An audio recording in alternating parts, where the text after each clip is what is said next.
प्रदेश के जिन किसान भाइयों ने चने की बोनी समय से की थी, उनकी फसल अभी बढ़वार की अवस्था पर है। इस फसल की बढ़वार सही ढंग से होती रहे, इसके लिए अभी से फसल का प्रबंधन ठीक तरह से करना होगा, जिसके बारे में बता रहे हैं कृषि वैज्ञानिक डॉक्टर अरविंद मिश्रा। हमारे किसान भाई को भी ये भी ध्यान देने की ज़रूरत है कि चने के फसल का देखभाल करना आपके लिए अति आवश्यक है। खरपतवार चने की खेती को 50 से 60% तक नुकसान पहुंचाते हैं, इसलिए बुआई के 15 से 20 दिन बाद निराई गुड़ाई करनी चाहिए। इसके बाद तो 30 से 35 दिन बाद एक निकाई करें। जिन क्षेत्रों में घास प्रजाति के खरपतवार अधिक हो, वहां क्यूजालोफोम इथाइल 5.0 EC 4 मिलीलीटर प्रति लीटर पानी में मिलाकर बुआई के 20 से 25 दिन बाद छिड़काव करें। और जब आपका फसल करीब 40 दिन का हो जाता है, तो यदि खेत में बहुत नमी की कमी हो तो आप एक हल्की सिंचाई भी दे सकते हैं और फूल आने के पहले सिंचाई कर दें, तब ये फसल का बढ़वार और अच्छा हो जाएगा। चने की खेती मुख्यतः असिंचित अवस्था में की जाती है, जहां पर सिंचाई के लिए सीमित जल उपलब्ध हो। वहां फूल आने के पहले बुआई के लगभग 50 से 60 दिन बाद एक हल्की सिंचाई करें। सिंचित क्षेत्रों में दूसरी सिंचाई फली बनते समय अवश्य करें। सिंचाई करते समय ये ध्यान दें कि खेत के किसी भाग में जल भराव की स्थिति ना हो, अन्यथा फसल को नुकसान हो सकता है। फूल आने की स्थिति में सिंचाई नहीं करनी चाहिए। और जैसे ही चने के फसल में फूल निकलना शुरू हो जाए, आप प्रत्येक दिन अपने खेत का देखभाल करें, क्योंकि उसी समय से इस जो फली छेदक कीड़े का प्रकोप उसी समय शुरू हो जाता है। और आपको प्रोफेनोफास दवाई का छिड़काव फूल के लगने के साथ ही कर देना है। फूल जैसे चने में देने लगता है, उसी समय आप इस दवाई का 1.5 मिली प्रति लीटर पानी में घोल बनाकर इसका छिड़काव करें, जिससे कि इस कीड़े का प्रकोप नहीं के बराबर होगा। इसके बावजूद भी जब चने में फली लगने लगे और आपको कीड़ा का बहुत छोटा सा बच्चा उस फली पे दिखाई पड़े, तो उसी समय क्विनालफास 1.5 मिली प्रति लीटर के दर से घोल बनाकर उस पे छिड़काव करेंगे, तो छोटा कीड़ा का छोटा बच्चा बहुत जल्दी ही मर जाएगा और आपका फसल का बचाव हो जाएगा। कर्तन और कजरा कीट, इसका असर देश के हर भाग में होता है। इनका जीवन चक्र वातावरण के हिसाब से 1 से 2 महीने में पूरा होता है। इसकी सूढ़ियां जमीन में चने के पौधे के पास मिलती है। ये जमीन की सतह से सटे पौधों को काटती है। इसकी रोकथाम के लिए खेतों के पास प्रकाश प्रपंच 20 फेरोमोन ट्रैप प्रति हेक्टेयर की दर से लगाकर प्रौढ़ कीटों को लुभाकर खत्म किया जा सकता है। खेतों के बीच बीच में घास फूस के छोटे छोटे ढेर शाम के समय लगा देने चाहिए। रात में जब सूर्या खाने को निकलती हैं, तो बाद में इन्हीं में छिपेंगी, जिन्हें घास हटाकर आसानी से खत्म किया जा सकता है। सुंडियां ज्यादा होने पर क्लोरोपाइरिफास 20 EC 1 लीटर प्रति हेक्टेयर दर से छिड़काव करें। और जब हमारे किसान भाई इन बताए विधियों को नहीं अपनाते हैं, तो बाद में जब ये फली छेदक कीड़ा इतना बड़ा हो जाता है कि उस पर रसायन का प्रभाव बहुत कम हो जाता है।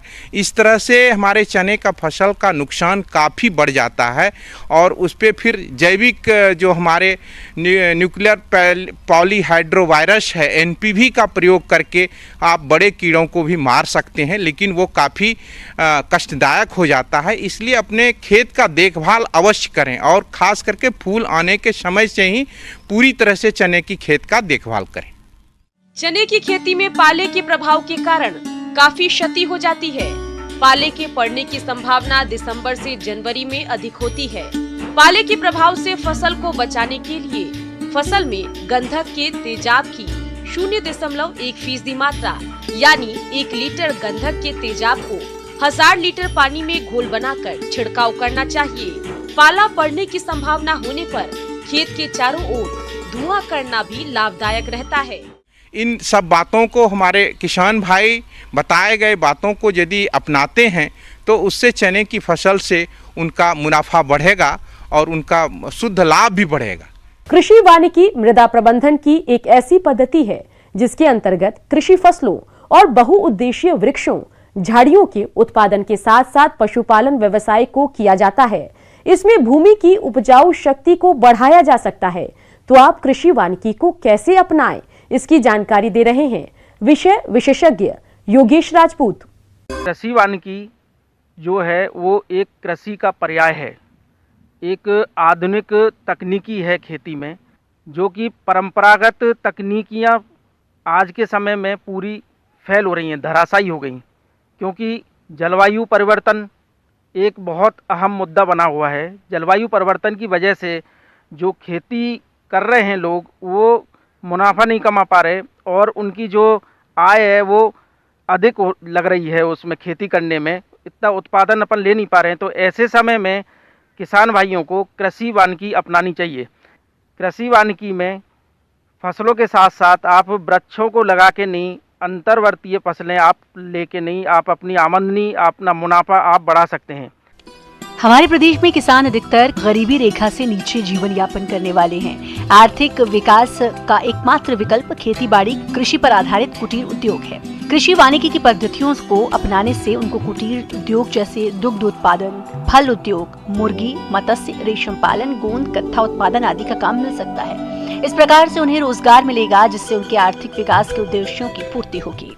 अब मैं बताना चाहूँगा कि कृषि वानिकी में कौन कौन से वृक्ष अपने को लगाने चाहिए और कौन कौन सी फसलें अपन इंटरक्रॉपिंग के रूप में ले सकते हैं वृक्षों के साथ में। कृषि वानिकी में अगर आपको इमारती वृक्ष लगाने का ये है उद्देश्य है, तो आप इमारती वृक्षों में आप खमेर का पौधा लगाएं। खमेर का पौधा जो है वो सागौन का एक सब्स्टिट्यूट है। सागौन का वृक्ष बड़ा होने में लगभग 25 साल लग जाते हैं। खमेर का वही पौधा 10 साल में आपका तैयार हो जाता है।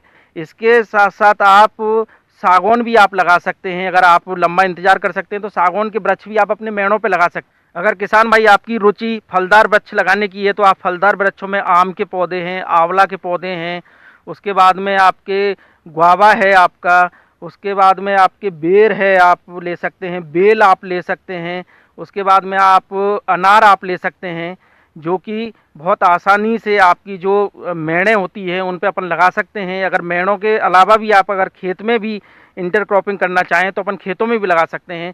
अभी मैं आपको बताना चाहूँगा कि पौधों के साथ साथ में अपन कौन कौन सी फसलें लगा सकते हैं। जैसे कि अगर क्षेत्र अपना अधिक वर्षा वाला है तो जहाँ अपनी सोयाबीन की फसल होती है, उसके बाद में अपनी धान की फसल होती है, तो ऐसे वातावरण में हम लोग आंवला की फसल ले सकते हैं, सागौन अपन लगा सकते हैं, आम अपन लगा सकते हैं, तो गुआवा अपन ले सकते हैं। उसके बाद में अगर आपकी ज़मीन बंजर है जिसमें कुछ नहीं होता है, खेती करने लायक योग्य नहीं है, तो उस ज़मीन को भी अपने को उपयोग कर सकते हैं अपन कृषि वानिकी में। उसमें आप जो औषधीय पौधे हैं उनको लगाएं, जैसे कि आपका एलोवेरा है, आपका केवाच है, आपका सतावर है, आपका अश्वगंधा है आपका। तो ऐसे पौधे लगा के नहीं आप अपनी ज़मीन जो है उसका उपयोग कर सकते हैं। ये सबसे ज़रूरी है कि वो किस दूरी पे पौधे लगाए जाएं जिससे कि क्या है कृषि कर्षण क्रिया करने में आसानी रह सके। तो अपने को देखना है कि कम से कम 5 बाई 5 मीटर पे अपन वृक्ष लगाएं, जिससे क्या होता है कि आसानी से आपकी जो जुताई है और बुवाई है वो आसानी से हो सकती है। जो स्पेसिंग है वो हर वृक्ष की अलग अलग रहती है। अगर आपको इमारती लकड़ी लगाना, आपका लकड़ी चाहिए उद्देश्य है आपका, तो वृक्षों को आप 5 बाई 5 मीटर पे लगाएं। और अगर आपको फलदार वृक्ष लगाने हैं तो फलदार वृक्षों को आप 8 मीटर बाई 8 मीटर पे लगाएं। अगर क्राउन फैलेगा तो उतने ज़्यादा फल लगेंगे, इसलिए फलदार वृक्षों को हमेशा 8 बाई 8 मीटर पे लगाएं। और ज़मीन आपकी जो बंजर है, जहाँ कुछ नहीं हो रहा है, ऐसी जगह पे आप स्पेसिंग कम कर सकते हैं।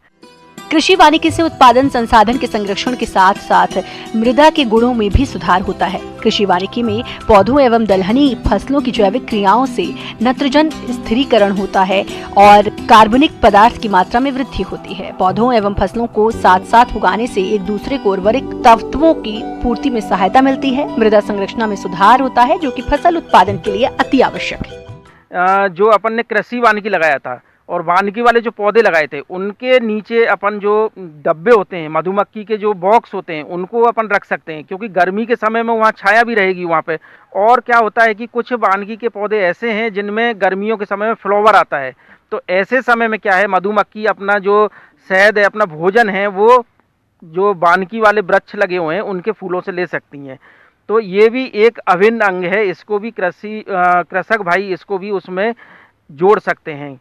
किसान भाई, कृषि वानिकी का चयन करने से पहले अपने को कुछ बातों का ध्यान रखना चाहिए। सबसे पहली जो बात आती है कि वहाँ की मिट्टी कैसी है, इसका अपने को पता होना चाहिए।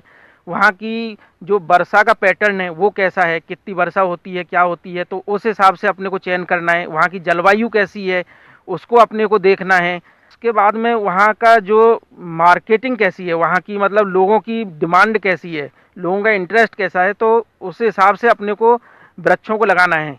तो किसान भाइयों से यही अपील है कि आप जो कृषि वानिकी लगाने से पहले जो भी बातें अपन ने बताई हैं उन बातों का अनुसरण करके ही अपने को कृषि वानिकी का चयन करना चाहिए। अन्नदाता हेल्पलाइन निशुल्क फोन संपर्क सेवा के माध्यम से आपके द्वारा पूछे गए प्रश्नों में से एक या दो महत्वपूर्ण प्रश्न को हम अपने कार्यक्रम में शामिल करते हैं। इसी के तहत आज का चयनित प्रश्न और उसका जवाब इस प्रकार है। अन्नदाता निशुल्क फोन संपर्क सेवा के माध्यम से पूछे गए प्रश्नों में से आज हमने जिस प्रश्न को कार्यक्रम में शामिल किया है उसे पूछा है ग्राम पटेहरा, जिला प्रयागराज की कृषक धर्मेंद्र मिश्रा ने। यह पालक की उन्नत खेती के बारे में जानकारी चाहते हैं। तो धर्मेंद्र मिश्रा जी, आपकी जानकारी के लिए प्रस्तुत है कार्यक्रम का यह अंश। किसान भाइयों, जैसा कि आप जानते ही हो कि भारतीय व्यंजनों में हरी सब्जियों का अपना एक अलग महत्व है और इन हरी सब्जियों में पालक का अलग ही स्थान है। ठंड के दिनों में जहां मक्की की रोटी और सरसों, पालक का साग लोगों को खास पसंद आता है, वहीं साल भर पालक पनीर भी लोगों के खाने का स्वाद बढ़ाता है। देश के लगभग सभी भागों में इसकी खेती की जाती है। पालक की खेती के लिए उपयुक्त जलवायु। पालक गर्म और ठंडी जलवायु के अनुकूल है, परंतु गर्म जलवायु में अच्छी पैदावार होती है। पालक में पाले को सहन करने की क्षमता पाई जाती है। अब जानते हैं पालक की उन्नत किस्मों के बारे में।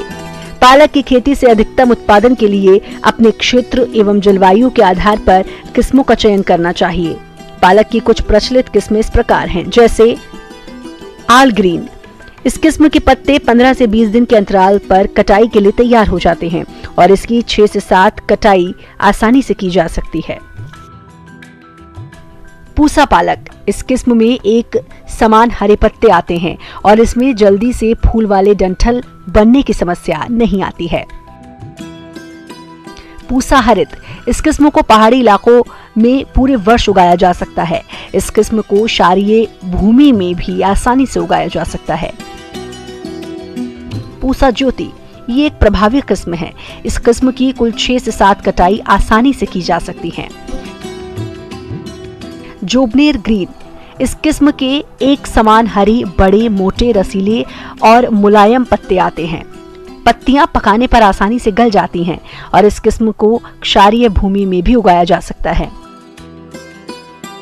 हिसार सिलेक्शन 23। ये एक कम समय में तैयार होने वाली किस्म है। पहली कटाई बुवाई के 30 दिन होती है और 6 से 8 कटाई 15 दिन के अंतर से आसानी से की जा सकती है। पंथ कॉम्पोजिटी 1। ये एक काफी उपजाऊ किस्म है तथा इसकी पत्तियों पर सर्कोस्पोरा पत्ती धब्बा रोग का प्रकोप कम होता है। भूमि का चयन। जैविक खाद से भरपूर उपजाऊ दोमट मिट्टी पालक की खेती के लिए उपयुक्त होती है। अम्लीय मिट्टी में इसकी वृद्धि धीमी होती है। खेत की तैयारी। बुवाई से पहले खेत की 2 से 3 बार करके समतल बना लें और खेत को भुरभुरा करके समतल कर लेना चाहिए। इसकी खेती के लिए 30 किलोग्राम बीज की प्रति हेक्टेयर आवश्यकता होती है। बुवाई से पहले बीज की कार्बेडाजिम या कैप्टान 2 ग्राम प्रति किलोग्राम बीज दर से उपचारित करें। इसको छिड़काव विधि या लाइनों में उगाया जाता है। इसके लिए लाइनों से लाइनों की दूरी 25 से 30 सेंटीमीटर और पौधे से पौधे की दूरी 7 से 10 सेंटीमीटर रखनी चाहिए। बुवाई के समय गोबर की सड़ी हुई खाद 20 टन या 8 टन वर्मी कंपोस्ट प्रति हेक्टेयर प्रयोग करें।